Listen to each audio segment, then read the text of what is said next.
Après 3 jours de violence et de dégradation, le calme semblait revenu dans le centre-ville de Lyon jusque vers 17h. Quelques 150 militants de l'extrême droite identitaire remontaient la rue Victor Hugo dans le 2e arrondissement, protestant contre les récents agissements des casseurs lorsqu'un face-à-face les a opposés à des manifestants d'extrême gauche.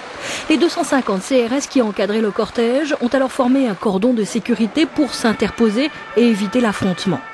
Les forces de l'ordre ont dispersé l'attroupement en fin de journée après avoir procédé à de multiples contrôles d'identité.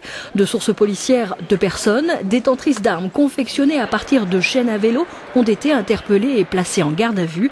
Des engins incendiaires ont été saisis.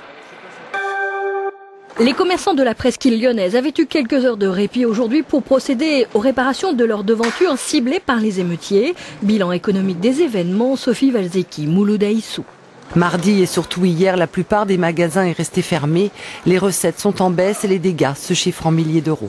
C'est de l'ordre de 3 000, 4 000, 5 000 euros, tout dépend de la surface des vitres cassées, mais c'est dans cet ordre-là. Baisse de chiffre d'affaires de 80%. On a juste pu travailler un petit peu le matin, mais dès midi, on était évidemment complètement dans les soucis avec les événements.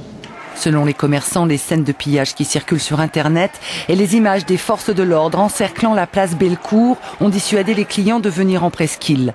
D'autant plus qu'aucun métro ou bus ne desservait le centre-ville. Dans ce cabinet médical, les patients se sont décommandés. C'est plus qu'une baisse puisque pratiquement la moitié des patients n'est pas venue ou n'a pas pu venir à cause des événements. À l'Office du tourisme, on confirme avoir enregistré quelques annulations de visites et de réservations d'hôtels pour ces 2 derniers jours. Néanmoins, on reste confiant et surtout, on espère que le public oubliera vite les images d'affrontements entre policiers et casseurs.